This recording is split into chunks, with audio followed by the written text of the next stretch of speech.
la la la la la la la la la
la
Boker Tov, shalom à tous, à toutes.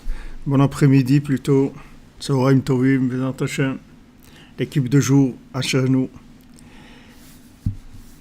Alors, Bezat Hashem, que le limoud, cette étude des enseignements de Rabbi Nachman s'amène la Yeshua, la délivrance générale et particulière pour chacune, ce qu'elle a besoin vraiment. Be'emet la mito.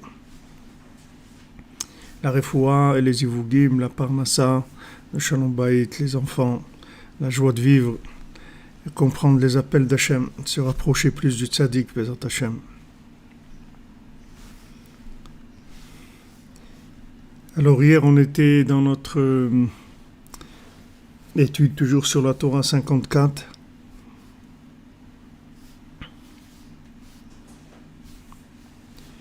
Et on avait parlé du principe de la main et on voit aussi dans la Torah que c'est écrit plusieurs fois que c'est Bedvar Hashem et Beyad Moshe, c'est écrit comme ça souvent dans la Torah, Beyad Moshe, c'est-à-dire dans la main de Moshe. C'est la décision d'Hachem, mais dans la main de Moshe. On voit ça plusieurs fois.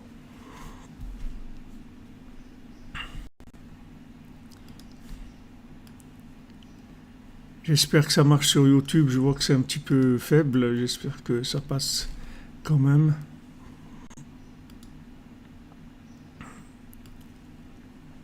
Oui, la Torah de 54, elle correspond, la Tfila 54, elle correspond à la Torah 54, oui, normalement.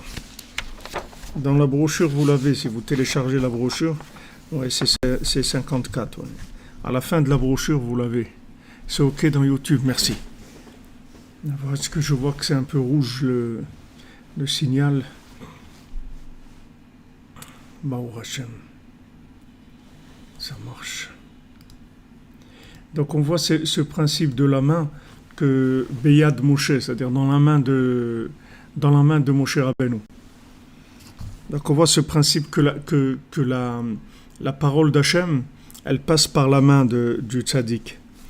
Alors il dit Rabbi Nachman, comme voir Bedvar Akdoshim, Shema Shezochim Lechalek Lochatzot Shena, on l'avait vu, Shegam Be'echech Taliut Hana Liyad Adam Beyado Be'atzmo Yitbarach, Ki Yado Levad Adame Bibiruro, Mevayer Yoter Be'inyan Aktuvim, Shebipichot Pitron Yosef, Asher Gaber Trila Be'klaliut Be'Hashem Yitbarach, Lomar Beladi Ale Hashem Be'aparu. D'accord. Ça, on l'a vu aussi. Chez Bechol Anal, Bedvar Akdoshim Nira, Bevoir, chez Gam Kol HaNeviim, Vamenagnim, Beyad, Amvoir Bifnim, Lo Yeh Madregat, Kol Echad Beyediato, Nagen Levaech Anal, Ki Im, Beitkarvuto, Vyichudo, le Rabban, Shel Kol HaNeviim Anal. Donc ça aussi, c'est un point important.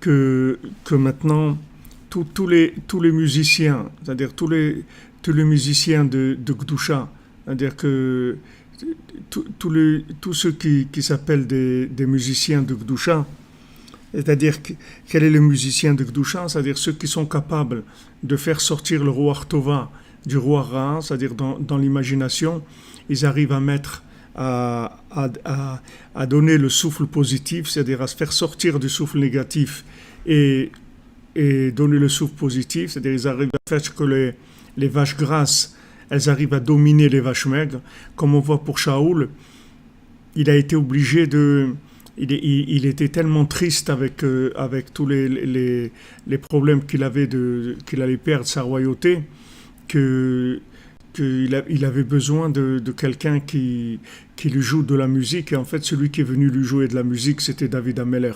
C'est-à-dire que c'est le seul qui peut, c'est-à-dire c'est lui qui joue de la musique, comme il dit ici, Rabban Shel Kol HaNeviim, c'est-à-dire que maintenant c'est Moshe Rabbeinu, c'est le Tzaddik Ador, c'est lui qui joue, c'est-à-dire c'est de sa main qui peuvent recevoir la main pour pouvoir jouer. Tous les prophètes, ils reçoivent en fait la capacité de faire le tri entre le souffle positif et le souffle négatif par le maître de la génération. Alors c'est ce qu'il dit ici dans les mots, Midvarav Akdoshim Nira Mevoa, Shegam Kol Hanevim Vamenagnim Beyad. Tous les prophètes et tous ceux qui jouent des instruments de musique avec leurs mains. Ici, on parle bien sûr des gens qui jouent des instruments de musique, c'est-à-dire qui aident à trouver la mélodie qui fait le tri entre le bien et le mal. Loye madrigat kolechad beidiato nagen levarer anal. Il n'y aura de niveau dans chacun dans la connaissance de savoir jouer de l'instrument, c'est-à-dire savoir jouer de l'instrument, c'est-à-dire savoir faire le tri entre le souffle positif et le souffle négatif, que en mesure de son rapprochement et de son inclusion dans le maître de tous les prophètes, c'est-à-dire dans Moshe Rabbeinu.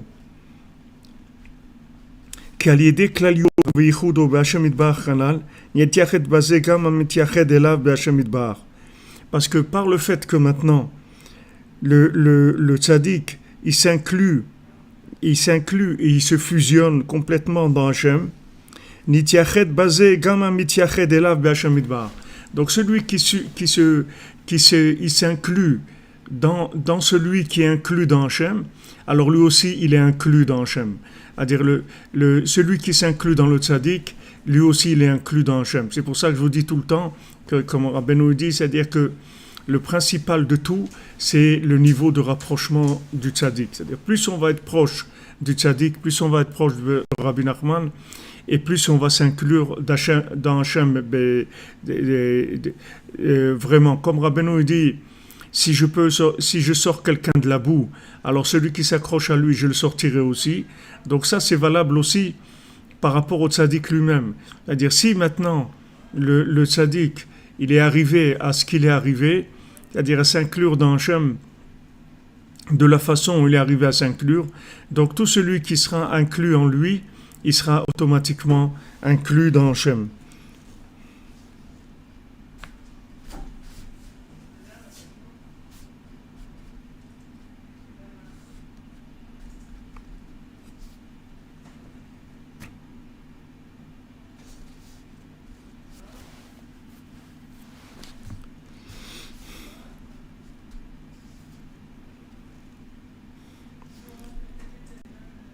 Donc c'est valable pour toutes les midot, c'est-à-dire que, par exemple, celui qui veut arriver à la prière de façon parfaite, alors il doit apprendre à prier chez le Baal Tfila.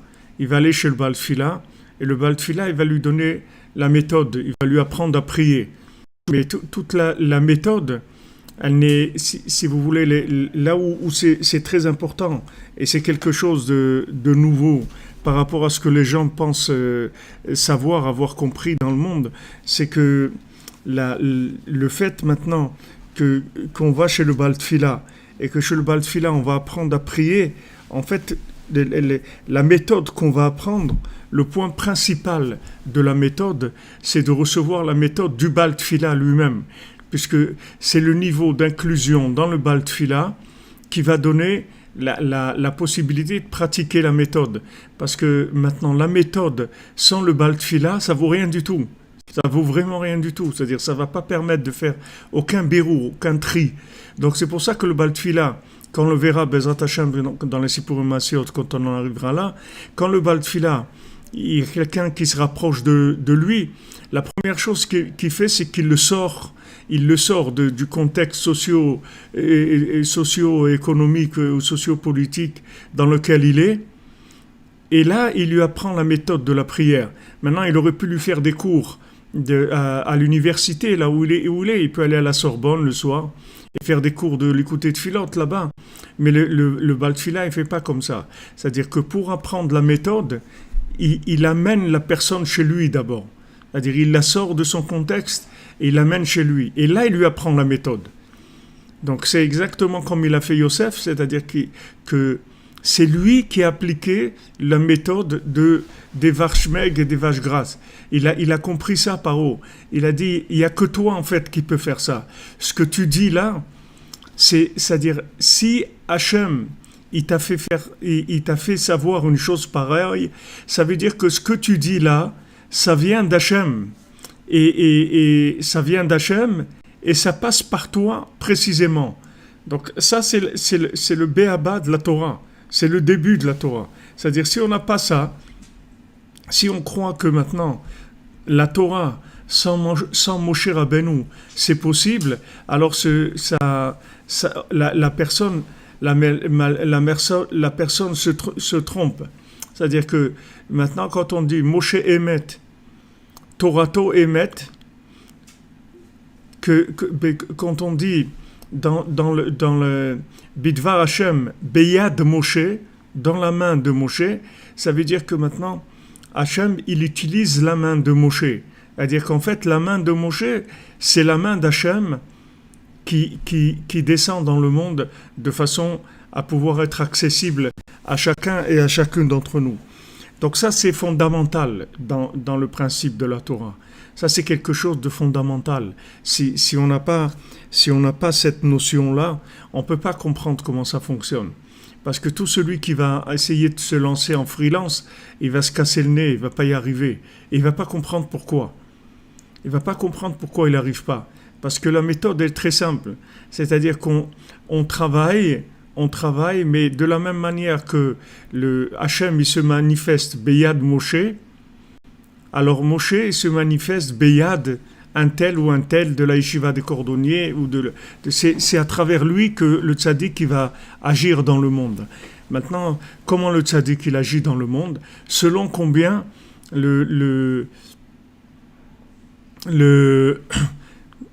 selon combien maintenant l'élève il va s'inclure dans le tzaddik, alors le tzaddik il va pouvoir agir, c'est-à-dire l'élève il va devenir un gant pour le maître, comme Yeshua Benoun, Rabbi Nathan, ces grands élèves là qui sont devenus des principes lunaires, complètement lunaires par rapport à leur maître, et qui ont été les principaux transmetteurs, c'est-à-dire des décodeurs, si vous voulez, de la Torah pour le Hamonam, pour le peuple. C'est-à-dire il fallait que ça passe par des gens qui soient soumis. Maintenant, on voit par exemple dans le Bal Tfila, il y a ce principe-là, que les élèves, ils ont été eux aussi essayé de parler aux gens dans la ville, dans le pays où les gens étaient tombés dans la passion de l'argent. Ils ont essayé de leur parler aussi, mais ils précisent là-bas qu'ils n'avaient pas demandé à leur maître la permission de faire ça. C'est-à-dire que le fait que maintenant ils n'ont pas consulté leur maître, alors ça fait que ça n'a pas marché. C'est-à-dire ils n'ont pas réussi parce qu'ils devaient d'abord consulter leur maître et que leur maître il leur donne le OK. C'est pas maintenant une question de hiérarchie. C'est pas parce que le maître il veut être un maître. C'est que c'est une hiérarchie technique. C'est une hiérarchie qui est une technique de retransmission de la divinité. C'est-à-dire c'est ce qui s'appelle le tzimtzum, la contraction de la lumière. Donc tant que, comme on avait dit avant-hier, je pense, que tant qu'il n'y avait pas dans le monde un homme qui était un tzimtzum d'Hachem, il ne pouvait pas y avoir d'avancement dans le monde, on ne pouvait pas avancer. Le premier tzimtzum d'Hachem, c'est Avraham Avinu. Le premier véritable tzimtzum, c'est Avraham Avinu, c'est-à-dire c'est la contraction humaine de la divinité. Et du moment où il y a eu Avraham Avinu, alors là, Avraham et Sarah, ils ont commencé à faire des guérim, ils ont commencé à convertir les gens et à les rapprocher d'Hachem. Et là, ça a commencé des quantités, Nefesh Asher Asu Becharan, les âmes qu'ils ont faites à Haran, c'est-à-dire que les âmes qu'ils ont faites dans le Haran, c'est la ville de Haran, c'est Haron Af, c'est-à-dire le Haron Af d'Hachem, la colère d'Hachem. Pourquoi il y a de la colère d'Hachem? Parce que les gens, ils ne le reconnaissent pas. Donc chacun qui revient vers lui, chaque Baal Tshuva, ou chaque personne qui ne connaissait pas le tzaddik, qui revient vers le tzaddik, ou chaque personne qui se convertit, qui se rapproche du judaïsme à travers le tzaddik, alors il représente l'honneur d'Hachem, c'est-à-dire il fait grandir l'honneur d'Hachem, il représente un tzimtzum d'Hachem. Mais quelqu'un qui va utiliser la méthode d'Hachem, c'est-à-dire quelqu'un qui va faire les mitzvot comme étant une méthode valable, mais il va pas les faire par rapport à l'inclusion dans le tzaddik, il va pas y arriver. C'est-à-dire que maintenant, chaque fois, vous voyez que Hachem il demande à Moshe Rabbeinu, il dit Vaïdaber Hachem el Moshe les morts. Hachem il parle à Moshe Rabbeinu afin que Moshe Rabbeinu il dise. C'est-à-dire que Hachem parle à Moshe pour que Moshe dise. C'est-à-dire que il faut absolument que ça passe par le décodage de Moshe Rabbeinu. Si ça passe pas par le décodage de Moshe Rabbeinu, ça marche pas. Ça marche pas. C'est-à-dire que c'est hors connexion. Ça n'a pas du tout les effets souhaités. Pas du tout les effets souhaités. Donc ne vous étonnez pas quand vous voyez des problèmes. C'est pas que la méthode a un problème. La méthode elle a aucun problème. Le problème c'est qu'ils n'utilisent pas. Et ils n'utilisent pas les comme il faut. Franchement pour Dvorah Bat Katia, Rivka. Vous comprenez?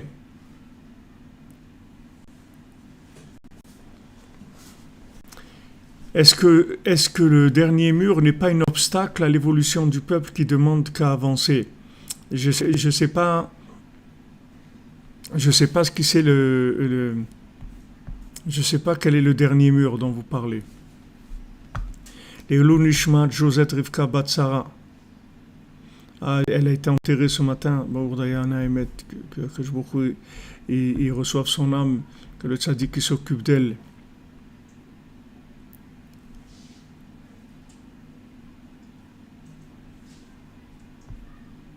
Baruch Hashem, Baruch Hashem.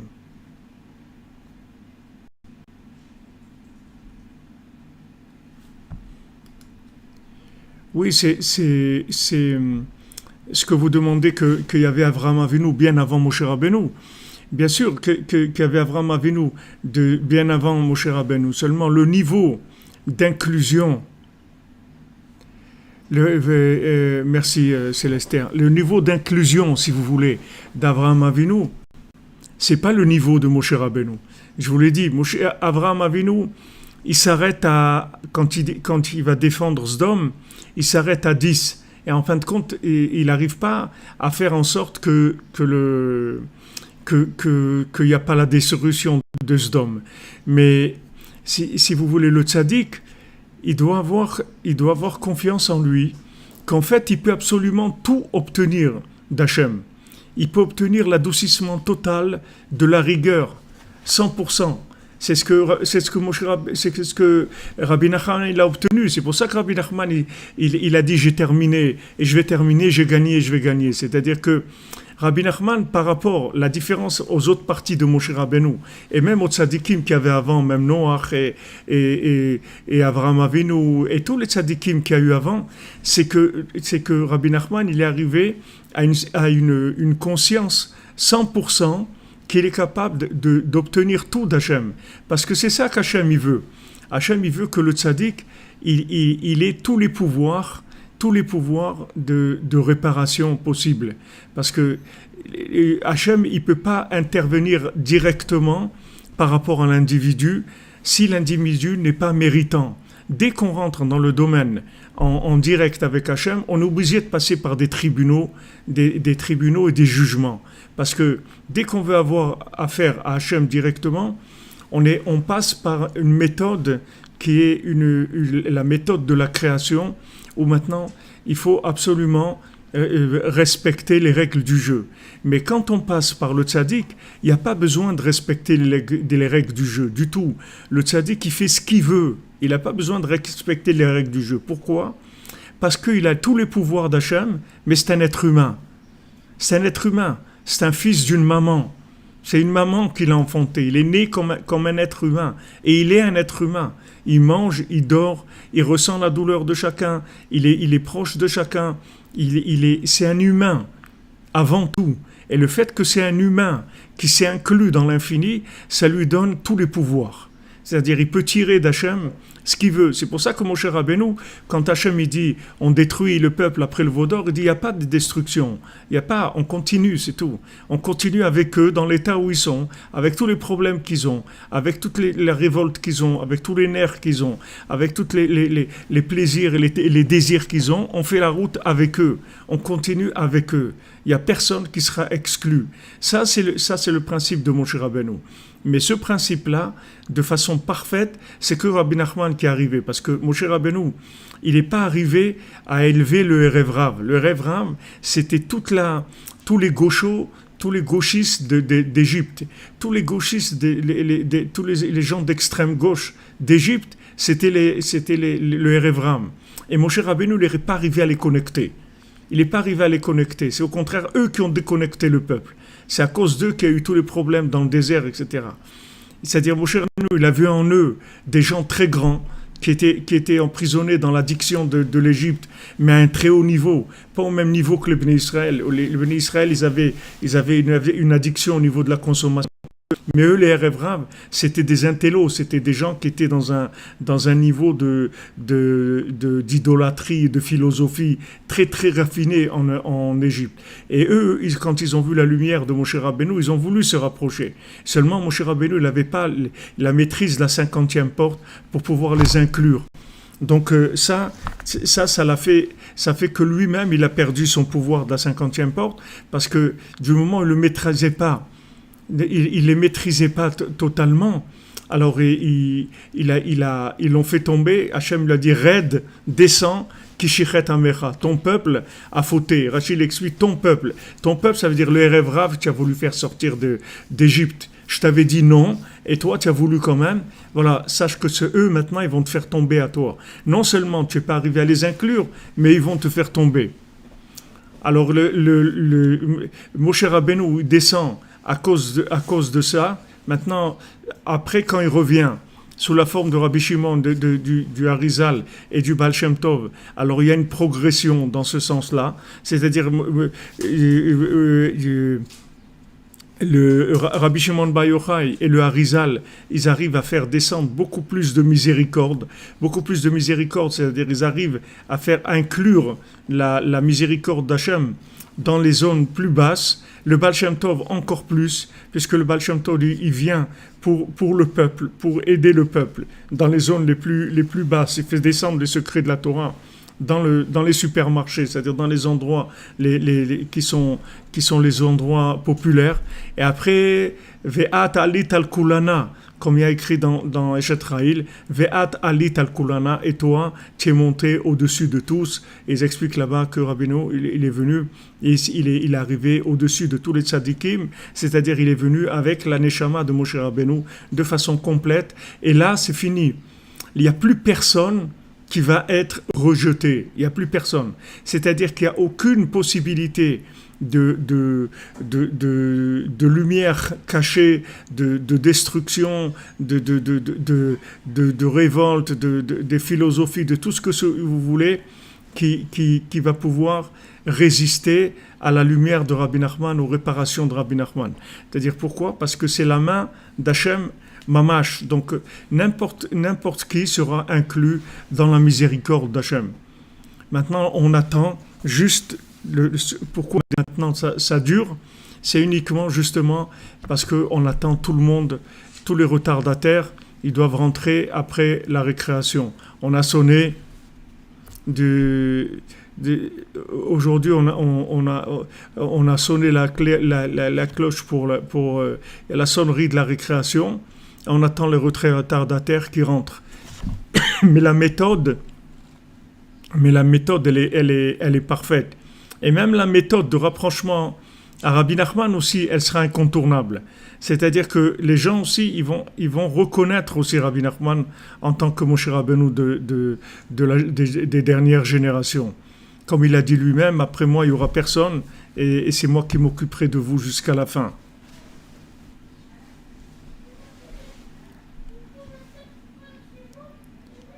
C'est-à-dire que comme vous dites, Rabbi Nachman, il a été chercher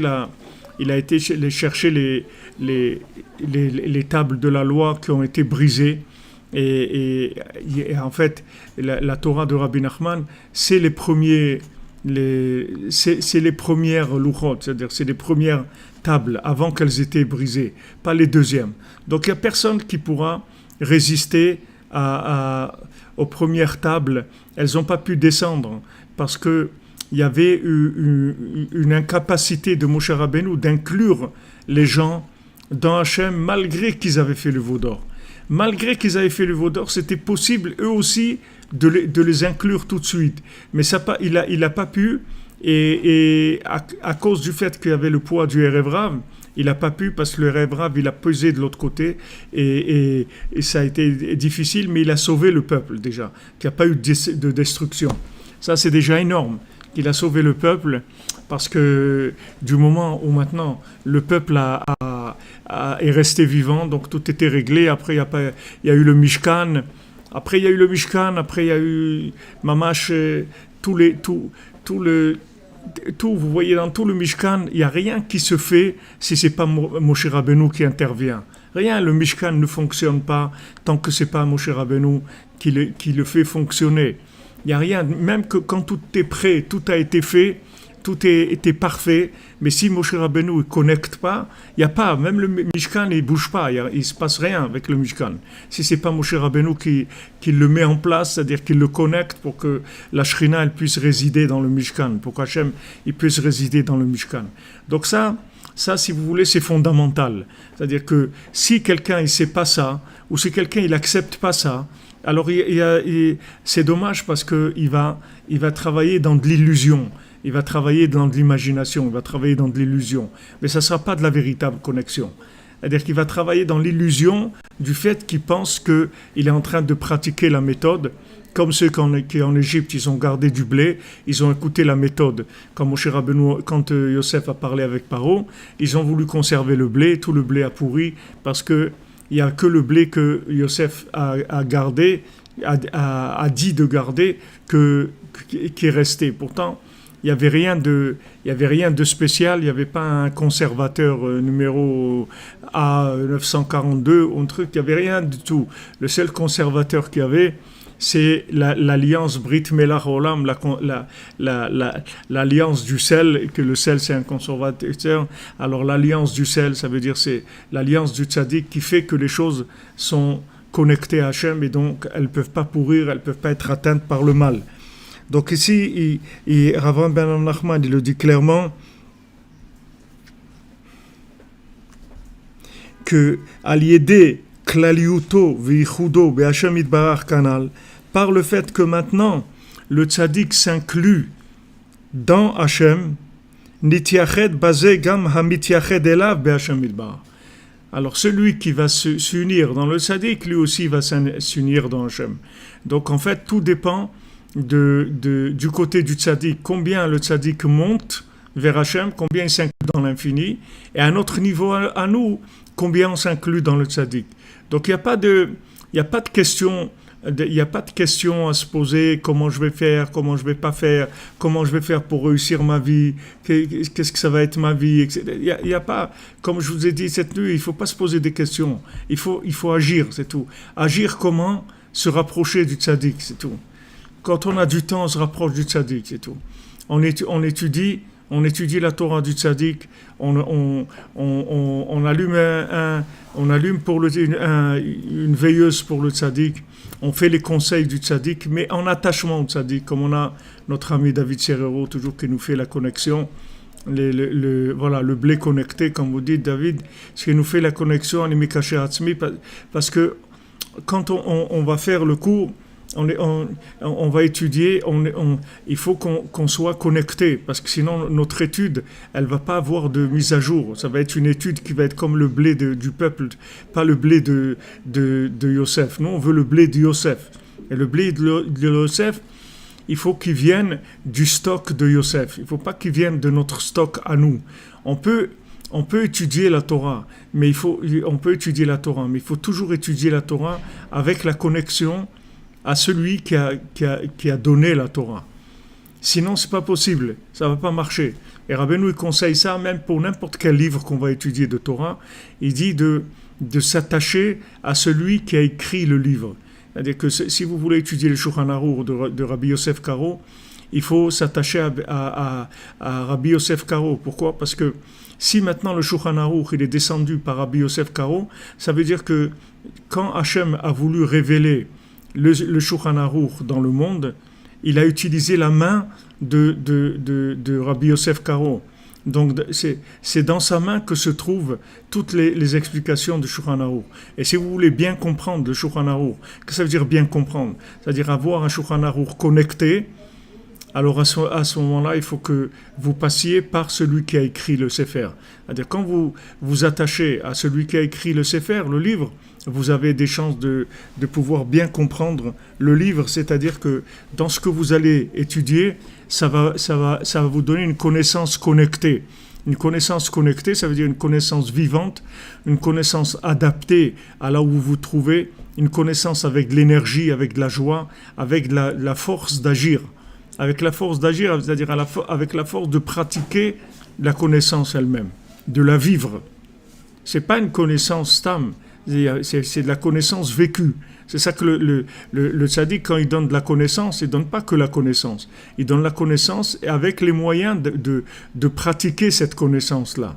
Ça, c'est la différence qu'il y a entre les enseignements qui sont des enseignements intellectuels et les enseignements du tzaddik. Les enseignements du tzaddik, c'est qu'ils sont porteurs en eux de l'énergie pour les vivre. Et ça, c'est une différence énorme parce qu'ils font le tri, c'est-à-dire qu'ils font le tri avec la mélodie qui se trouve dedans. Ça fait le tri entre l'imagination positive et l'illusion négative. Donc il dit ici, שגם בכל הנ"ל מבאר יותר בביאורו לטבת מאוד על אודות הצמצום בזה לבד גדלת ונעמת מאוד אשר בזה לבד גדלת ונעמת מאוד. C'est-à-dire que maintenant quand Rabbeinu dit מאוד, que Rabbeinu rapporte le verset Hashem Elokai גדלת מאוד, הוד והדר לבשת, אותי אור קסמה, את שמי כעריה, גדלת מאוד, il dit là-bas, tu as grandi beaucoup. Qu'est-ce que c'est beaucoup? C'est le tzimtzum. Pourquoi le tzimtzum, il s'appelle beaucoup?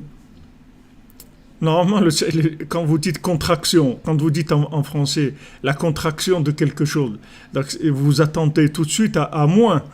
Quand vous dites je vais te donner un verre d'eau contracté, alors vous attendez un demi-verre d'eau.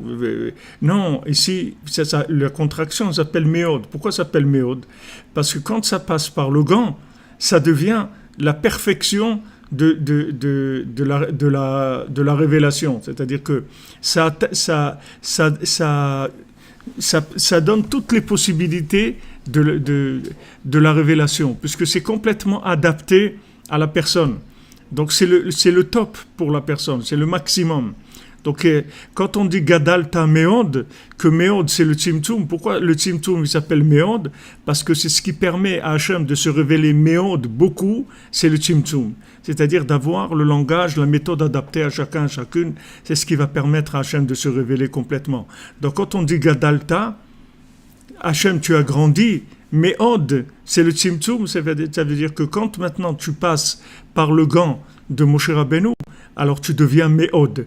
Mais sinon, s'il n'y a pas le gant de Moshe Rabbeinu, je vous l'ai dit, c'est-à-dire Hachem, il aurait plié le bagage, c'est-à-dire il aurait terminé le monde, il n'y aurait pas eu de continuité, il n'y aurait pas eu de possibilité de continuer. S'il n'y avait pas Avraham Avinu, impossible de continuer l'histoire du monde. Ça serait arrêté là, c'est tout. Il n'y aurait pas eu de suite. Il a fallu qu'il vienne en Avraham Avinu pour qu'il crée le Meod. C'est-à-dire créer Meod, c'est-à-dire c'est un être humain qui consacre sa vie à Hachem.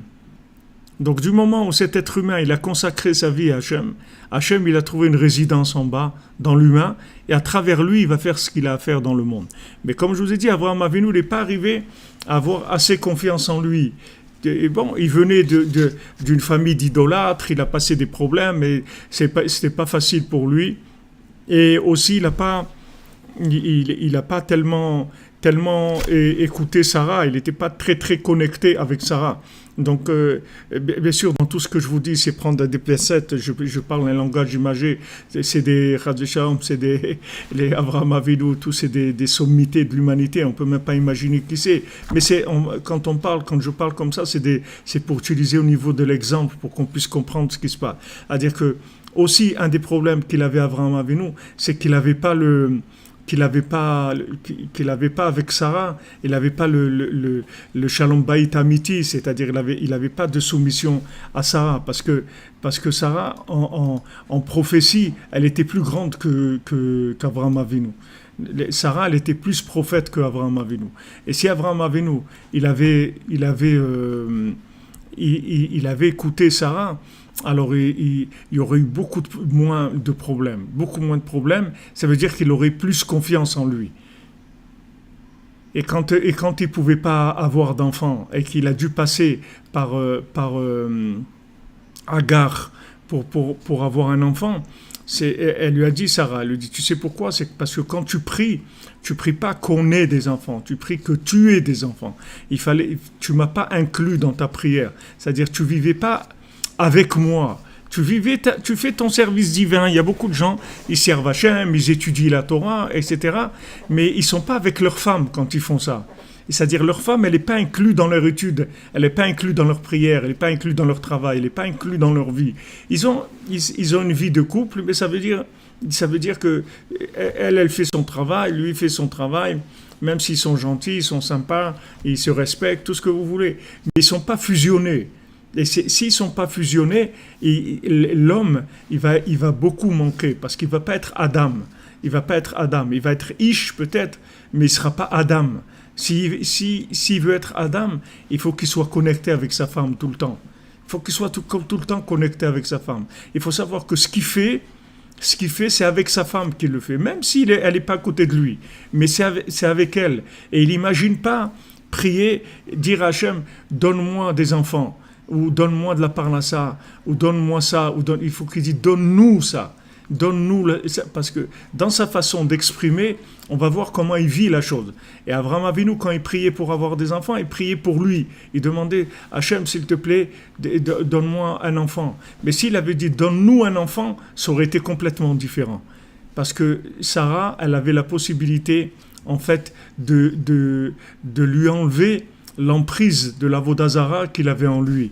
C'est-à-dire qu'Avraham Avinu, il avait une emprise qui venait de sa maison, de l'Avodah Zara, et cette emprise de l'Avodah Zara, elle avait, Sarah, la possibilité de l'enlever. De la même manière que Chava, elle avait la possibilité de faire tomber Moshe Rabbeinu, mais Adam Arishon, elle a la possibilité de faire tomber Adam Arishon, mais Chava, elle avait la possibilité aussi de donner la réparation à Adam Arishon, c'est-à-dire de permettre à Adam Arishon de se réparer. Tout dépendait maintenant de combien maintenant il allait se connecter.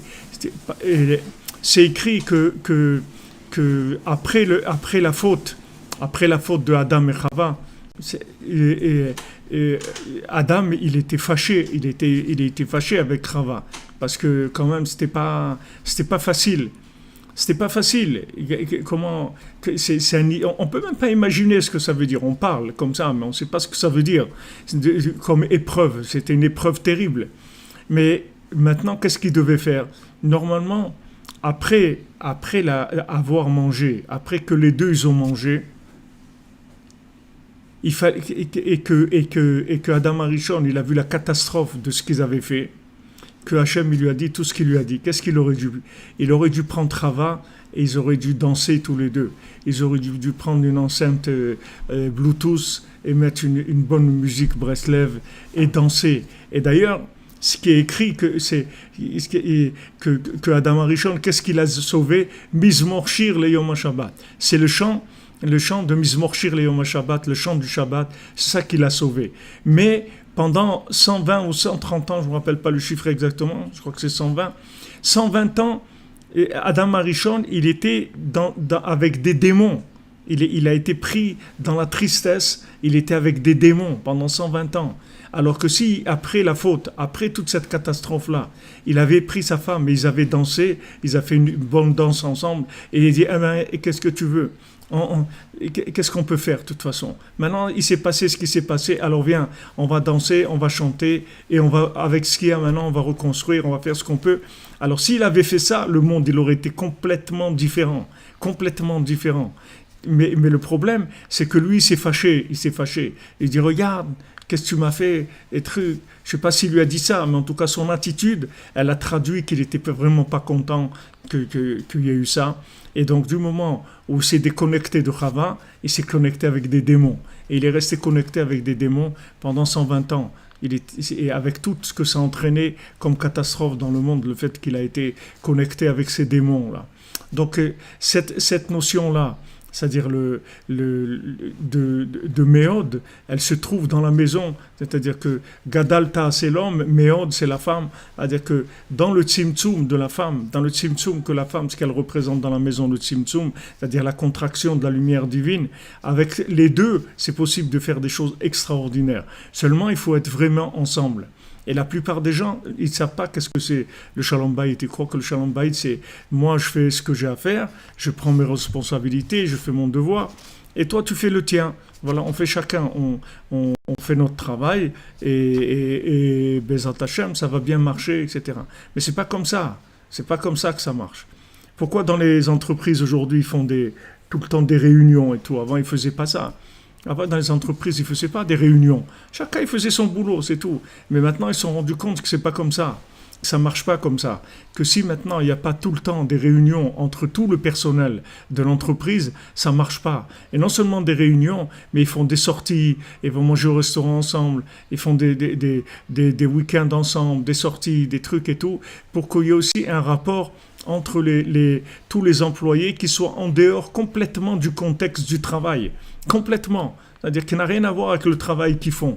Et ils ont vu que ça augmente la rentabilité. Les gens, ils travaillent mieux, ils donnent plus de leur cœur, ils mettent toutes leurs capacités et tout. Alors si c'est comme ça dans le monde du travail, qui est un monde où l'intérêt, en fait, c'est la productivité au niveau de la matière, alors c'est 100 000 fois plus dans la famille. C'est-à-dire c'est des choses qui sont beaucoup, beaucoup plus élevées si on veut réussir dans tous les domaines. Le domaine de la parnassa, le domaine de l'éducation des enfants, et le domaine de la Torah et de la tfila. Si quelqu'un il est pas béchalom avec sa femme, il est bloqué dans la prière, il est bloqué dans l'étude, il est bloqué dans sa connexion. Il faut savoir qu'on a besoin l'un de l'autre, pas uniquement tu fais ton boulot, je fais le mien, mais c'est on fait, que ce soit moi qui fasse ou que ce soit toi qui fasse, c'est la même chose. C'est pas ça qui compte. Ce qui compte, c'est que ce qu'on fait, on le fait ensemble. Exactement, de la cohésion d'équipe, comme vous dites.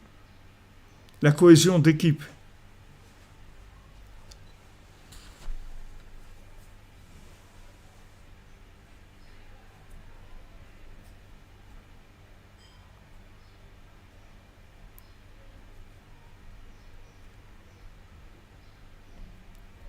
Ah, merci Ruben pour votre explication. Alors voilà, il nous a dit notre ami Ruben, il a fait un grand mikvé tchouva, 130 ans, en se séparant de Chava, il a géré des neshamot de Doraflaga par les démons, c'est même les neshamot qui sont descendus en Égypte pour être réparés. Voilà, tous ces démons, ils sont nés de 130 ans que Adam s'est séparé de Chava. Mais la véritable tchouva, c'était pas de se séparer de Chava. La véritable tchouva, c'était de prendre Chava et de danser avec elle et de redémarrer avec elle une nouvelle chose complètement. Et c'est ce que chacun et chacune doit faire quand il y a un problème dans la maison. Quand il y a un problème dans la maison, il faut repartir, on redémarre, c'est tout. On redémarre dans la joie. Parce que ça, c'est le Gadalta Meod. Ça, c'est Gadalta Meod. L'homme, c'est Gadalta, Meod, c'est la femme. Et la femme, il dit, c'est-à-dire le principe du Meod, qui est la contraction de la lumière adaptée au récipient, ça donne la Neimut. Gadalta Venaamta Meod. Il ajoute Rav Avraham Nachman un mot, que c'est la douceur. Gadalta Venaamta Meod. Naïm, doux, agréable. Vous comprenez?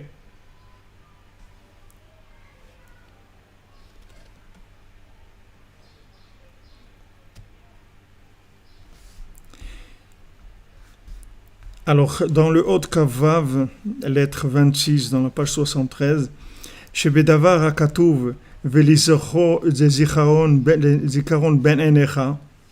Donc, ce qui est écrit Zikaron Ben Enecha, dans la mémoire entre tes yeux, que les tefilines ils sont dans la mémoire entre tes yeux, mais Vaer Yoter Bekodvot Trila al Odot Atfilin, Shemehen Bedvar Zikaron Ve'adat Kanal. Donc, il explique donc au sujet des tefilines qui représentent la mémoire et la conscience qui se trouvent entre les yeux, c'est-à-dire que la vision, le bon œil, c'est pourquoi les tefilines se trouvent, pourquoi Hachem il emploie l'expression ben enecha, que les tefilines ils sont entre tes yeux, alors que c'est pas vraiment entre les yeux qu'on on les met entre les yeux, mais plus haut, sur la frontanelle. Pourquoi l'expression c'est entre tes yeux? C'est parce que la lumière des tefilines, c'est-à-dire de la connexion avec Hachem, elle se trouve entre tes yeux, c'est-à-dire là, la façon dont tu vas voir les choses. C'est là l'intervention principale. Chav Zayin shegam be'anal bedvarav akdoshim yesh levaer bekavanato akdosha al odot ha'istapkut. C'est-à-dire dans les paroles saintes de Rabbeinu, il faut expliquer son intention sainte quand il a parlé de la istapkut, c'est-à-dire du fait de se contenter ki gamze meinyana tzimtzum. Ça aussi, ça fait partie du tzimtzum. C'est-à-dire que maintenant, le tzimtzum, c'est l'adaptation de la lumière au récipient, mais aussi le fait de se retenir, ça aussi c'est du tzimtzum. C'est-à-dire que maintenant, quand on se retient dans la consommation de ce monde, ça fait aussi moins d'éléments si vous voulez, ça fait moins d'éléments à traiter, c'est-à-dire à recycler. C'est pas quelqu'un, il va dire, bon, moi, je vais m'en donner à cœur joie dans la nourriture, dans l'argent, dans les trucs et tout. Et après tout ça, je vais le réparer, je vais l'élever vers Hachem. C'est pas comme ça. C'est-à-dire que même ce qu'on prend de ce monde, on doit prendre avec de la retenue. Parce que ça aussi, ça fait partie de la méthode du Tzimtzum. C'est pas que la contraction des choses, des éléments. Dans la contraction, il y a la retenue aussi. C'est un des éléments de la contraction. Beitron Hashmira, Mikoach Hamdame, alors autre Rafret, Beitron Hashmira, Mikoach Hamdame, Gam Leatov Ain, les Baltitrasera, ou Be'enav, Besibat, Taruvot Tovera, Yachat Shen Tsabo, Ira Mevoar, Shegam Alideze Beatzmo, Ole Veyonek, Umidgaber al Enav, Gamra, les Gamre, Chaz Shalom. C'est-à-dire que maintenant, même quand maintenant, quelqu'un il a tovaïn, c'est-à-dire même quand quelqu'un il a la vision, la bonne vision des choses, il faut qu'il fasse attention qu'à travers cette bonne vision, il n'y ait pas une emprise qui vienne déformer la vision. Comme Rabbeinu là-bas il explique, même quelqu'un qui voit bien, il peut se tromper quand il voit. Même s'il voit bien, il a bien vu, mais l'interprétation de ce qu'il a vu, elle est fausse. Il a bien vu, il a vu quelque chose, mais seulement ce qu'il a interprété, qu'il a vu, c'est faux. Il a vu la chose, ça oui, mais seulement l'interprétation de la chose qu'il a vue, il s'est trompé. Donc maintenant, même quand on a affaire à la vérité, il peut y avoir des choses qui vont s'infiltrer, des illusions, des choses négatives qui vont s'infiltrer dans la vision même des choses. C'est-à-dire que à travers une petite déviation dans la façon de voir les choses, le mauvais œil peut s'introduire, c'est-à-dire le côté qui va déformer la chose, elle peut s'introduire. Et en général, c'est ce qui se passe pour la plupart des gens, parce que le mal ne vient pas directement se présenter en étant quelque chose de mal. Il se présente en général comme étant quelque chose de bien, et tout le monde pense que ce qu'il fait, c'est bien. Et il rentre là-dedans quelque chose qui peut complètement dévier la chose.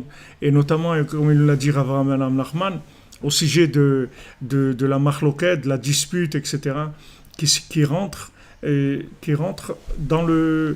en utilisant, si vous voulez, la vérité. C'est-à-dire tous ceux qui se disputent, et c'est parce qu'ils pensent qu'ils ont raison. C'est possible même qu'ils ont raison, mais il y a une seule chose que c'est sûr qu'ils ont tort, c'est de se disputer. Ils peuvent avoir raison, vous pouvez avoir raison, il n'y a pas de problème. Mais vous disputez, ça vous avez pas, ça c'est sûr que c'est faux. Maintenant, quand on prend Hillel et Shammai, les deux ils avaient raison. Hillel il avait raison, Shammai il avait raison. Mais maintenant, de se disputer tous les deux, ça c'est sûr que non, c'est pour ça qu'eux ils se disputaient pas. Ils se respectaient, ils respectaient chacun en disant voilà, lui c'est sa vérité et moi c'est la mienne, c'est tout.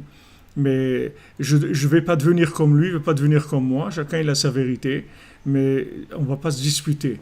Maintenant, après les élèves, ils ont commencé à se disputer. Beth Hillel et Beth Shammai, ils ont commencé à se disputer. C'est-à-dire les élèves, ils ont commencé, le fait que maintenant, ils avaient des façons différentes de voir les choses, ça les a amenés après à se disputer, alors que ça n'a aucun rapport. La dispute, c'est quelque chose, c'est une ta'ava à part. C'est pas une ta'ava qui est liée avec la vérité. Elle n'a aucun rapport avec la vérité. Il y a une ta'ava, un plaisir, c'est la dispute. Mais maintenant, ce plaisir, il peut venir que si j'ai l'impression que j'ai raison et que l'autre, il a tort. Mais si je me dis, moi j'ai raison et l'autre aussi il a raison, alors il n'y a plus de problème. Il n'y a pas de dispute. La dispute, c'est sûr que c'est faux. La dispute, c'est sûr que c'est les démons, ça vient des démons, les disputes. Ça, c'est sûr. Il n'y a aucun doute. Mais le fait de coller la dispute par rapport à la vérité, ça, c'est une erreur. La dispute et la vérité, ça n'a pas de rapport. Il peut y avoir des disputes avec le mensonge, il peut y avoir des disputes avec la vérité, il peut y avoir des disputes pour beaucoup de raisons. Mais la dispute et la vérité, ça n'a pas de rapport. C'est juste, les gens, ils utilisaient un bouc émissaire, la vérité pour la dispute. La dispute, c'est une ta'ava, c'est-à-dire que c'est un désir, un plaisir de l'être humain qui aime se disputer. Il aime se disputer, il aime se battre, il aime gagner, il aime dominer, etc. Donc de là vient toute la dispute. Mais faire un rapport entre la dispute et la vérité, ça n'a aucun rapport. Ça n'a aucun rapport. C'est-à-dire que l'un, il a sa façon de voir les choses, l'autre, il a sa façon de voir les choses, ok, mais la dispute, ça n'a pas de rapport. Alors ça, c'est un exemple où vous voyez comment quelque chose qui n'a rien à voir avec la vérité s'introduit dans un domaine. Moi, je pense comme ça, et l'autre, il pense comme ça. Ok, on peut discuter, on peut échanger. Ok, on s'est compris ou on ne s'est pas compris, c'est pas grave. Est-ce que mon point de vue est clair et ton point de vue est clair? J'ai compris ton point de vue. Moi, j'ai pas le même point de vue et je comprends ce que tu penses. Mais ça, jusque-là, il n'y a pas de problème. Mais maintenant, de rentrer la dispute, ça n'a rien à voir avec ça.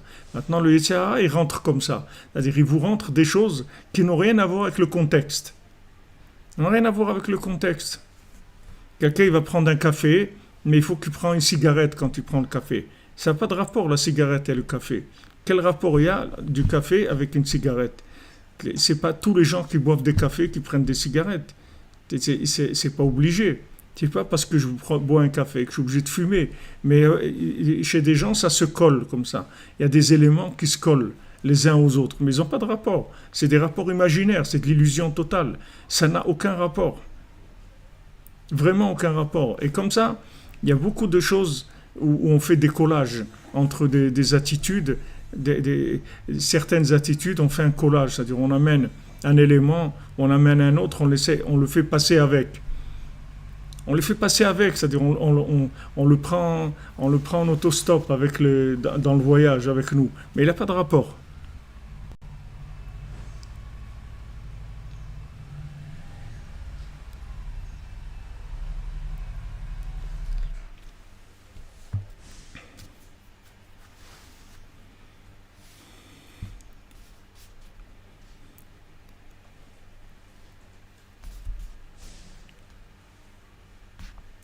Alors, autre רפטט, שגם בעלתו הנ"ל, שדעת ההסתפקות והצמצום מאוד גדול, באופן אחד יותר ממוח הנגלה, מבאר בכפלי ביאורו אודות ההסתפקות שנמצא להצדיק ממדרגת ההמון, כי אף על פי שהיא בעצמה ההסתפקות, עוד יש להסתפק לצמצם גם בעיתה, כי לא עליך מלאכה לגמור. Alors maintenant, il explique que le da'at de la istabkut, c'est-à-dire la conscience de la retenue et du tzimtzum, de la contraction qui s'appelle meod, beofan echad yoter mimoach hanigle, qui est encore plus grand que l'esprit même de la chose. C'est-à-dire que maintenant, quand on comprend c'est-à-dire la vérité adaptée, elle est plus grande que la vérité de base. C'est-à-dire que quand vous prenez une vérité adaptée, elle est plus grande. Vous prenez un bébé, par exemple, vous lui donnez à manger quelque chose, maintenant il ne peut pas mâcher. Maintenant, vous lui donnez de la viande, de la pomme de terre, des trucs comme ça, vous allez hacher ça et lui donner que ça soit comme une soupe, quelque chose comme ça de mou, d'accord? Maintenant ça, pour lui, c'est plus grand que la chose de base d'où ça provient. Bien que maintenant c'est un truc tout mélangé, comme ça n'a aucune forme, rien du tout, mais c'est plus grand, pourquoi? Parce qu'il peut le manger. Donc la plus grande vérité, c'est pas la vérité elle-même dans son point de départ, c'est comment elle est adaptée à moi, c'est-à-dire comment maintenant le tzaddik, il donne un enseignement qui m'est adapté. C'est ça la grandeur. Elle dit que les yoter mémoire hanegla, c'est plus grand que l'esprit même révélé de la chose. C'est-à-dire que maintenant, la vérité, quand on l'a traduite, quand on l'a décodée dans mon langage à moi, elle est plus grande que la vérité dans son origine. Bien que si on la prend de façon théorique, et dans l'absolu, la vérité au niveau absolu, au niveau de l'infini, elle est beaucoup plus grande. Mais dans la réalité, la vérité adaptée, elle est beaucoup plus grande que la vérité dans son essence même. C'est-à-dire que maintenant, que le tzaddik lui-même, il représente une retenue par rapport à Hachem. Il contracte la lumière d'Hachem. Il représente une contraction de la lumière d'Hachem. Et maintenant, nous aussi, par rapport au tzaddik, il y a un rapport aussi de contraction de la lumière, c'est-à-dire de retenue, d'arriver à prendre du tzaddik ce qui est adapté à nous, ce qu'on est capable de vivre et de faire. C'est-à-dire que bien que maintenant la lumière du tzaddik, ça représente de la istabkut par rapport à Hachem, c'est déjà de la lumière qui a été filtrée par le tzaddik et qui représente une retenue par rapport à Hachem. Malgré ça, nous, par rapport au tzaddik, on a aussi besoin d'un tzimtzum. Nous aussi, on a besoin d'un tzimtzum. C'est-à-dire que pour prendre la lumière du tzaddik, on a besoin aussi d'avoir une méthode qui nous est adaptée à nous personnellement. C'est-à-dire, c'est pas parce que maintenant le tzaddik lui-même, il a contracté la lumière d'Hachem pour nous révéler, pour nous révéler Hachem dans le monde. Il faut savoir que sa façon de révéler aussi, il y a une recherche personnalisée de manière à arriver à prendre le langage décodé, adapté à chacune d'entre nous. Donc il y a le tzimtzum du tzaddik par rapport à Hachem. Mais même ce tzimtzum, cette contraction, nous, on doit avoir notre propre contraction par rapport à ce que le tzaddik nous dit de faire, de manière à trouver notre vitesse de croisière, comme on dit, c'est-à-dire notre vitesse maximum, en fait. Parce que le maximum, c'est ce qu'on peut faire. C'est ça le maximum. Le top de la vérité, c'est ce qu'on peut faire. C'est ça le top de la vérité. Top de la vérité, c'est pas d'essayer de s'accrocher à une vérité qui nous dépasse et on n'arrive pas à concrétiser. La vérité qu'on arrive à concrétiser, qu'on arrive à vivre, c'est ça la véritable vérité pour nous. Après, on va avancer. Et petit à petit, on va développer. On va arriver à plus tout le temps. Mais il faut toujours savoir que c'est pas parce que le tzaddik, il a fait descendre la Torah d'Hachem, que la Torah d'Hachem, comme elle va être adaptée à nous. Alors, comme je vous ai dit, Yitro, il a dit à Moshe Rabbeinu, tu prends des princes de 1000, des princes de 100, de 50, de 20 et de 10. Et c'est eux qui vont parler chacun à son groupe. Parce que cette lumière-là, tu es obligé de la contracter. Tu ne peux pas la donner comme ça. Tu peux pas la donner parce qu'elle est inadaptée. Elle est inadaptée. Même si maintenant c'est la parole d'Hachem. Mais il y a besoin de trouver des contractions. Donc même Moshe Rabbeinu, il a besoin de Yeshua Benoun et il a besoin de tous les anciens, tous les gens qui ont été choisis, c'est des milliers de gens qui ont été choisis et qui représentaient chacun la contraction de la compréhension de Moshe Rabbeinu. Maintenant, il y avait des cas où il y avait besoin de la parole de Moshe Rabbeinu Mamash. Alors on s'adressait à Moshe Rabbeinu Mamash pour savoir la chose. Et en général, c'était des choses nouvelles qui n'étaient pas encore, qui n'avaient pas encore été révélées. En général, c'est des nouvelles à la ronde, comme les filles de Tselophrad, si elles devaient hériter, ou Pessar Sheni, des choses comme ça, qui n'existaient pas encore. Mais tout ce qui avait été révélé, normalement, les princes de 1000 ou de 100 ou de 20 ou de 50 ou de 20 ou de 10, ils étaient capables de les transmettre, décoder aux gens à qui ils avaient affaire. Donc ça, c'est un point important, c'est-à-dire qu'on a besoin toujours d'une vérité qui est adaptée à notre niveau. C'est ça qui s'appelle pour nous la vraie vérité. C'est la vérité qui est adaptée à notre niveau. Et la preuve que c'est adapté à notre niveau, c'est que ça va mettre nos pieds en route. C'est-à-dire qu'on va avoir envie de s'engager. On va le faire avec de l'enthousiasme, avec de la joie, avec du ratson. On va vraiment avoir envie. Pourquoi on a envie? Parce qu'on a compris. C'est adapté à notre niveau. Tant que ce n'est pas adapté à notre niveau, ça veut dire que pour l'instant, on n'a pas compris. Comme on dit, la vérité, elle est belle, elle est magnifique, mais qu'est-ce que je peux faire? Elle est derrière une vitrine, je peux pas, c'est trop haut pour moi, ou trop bas, c'est pas adapté à moi. Mais si c'est adapté à moi, les pieds ils se mettent en route. C'est-à-dire que j'ai envie de faire. Et si j'ai pas envie de faire, c'est que j'ai pas compris, c'est tout. Voilà les amis, on avance. Merci Aaron pour tes messages. Merci à tous et à toutes. On avance, les amis. N'oubliez pas, tout ce qu'on étudie, tout, c'est pour s'inclure dans Moshe Rabbeinu. C'est ça le but. Merci David et Céréo. J'aime te bénisse. On s'inclut dans Moshe Rabbeinu. Vous comprenez?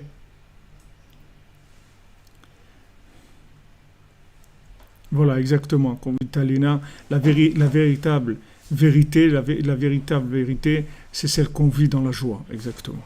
La joie, c'est le thermomètre de la vérité adaptée. Vous comprenez? La vérité adaptée, elle n'angoisse pas, elle donne de la joie. Refouach les mains pour Aaron ben Rivka et Michael ben Myriam. Amen, merci pour vos brachot, vous aussi, Bezrat Hashem, que des bonnes choses. Alors Jonathan Joël, que vous ayez le srout de rentrer dans la yeshiva de la nuit, Bezrat Hashem, on prie pour vous tous, que vous soyez partie de la yeshiva de la nuit de Sipurim Asiot, Bezrat Hashem.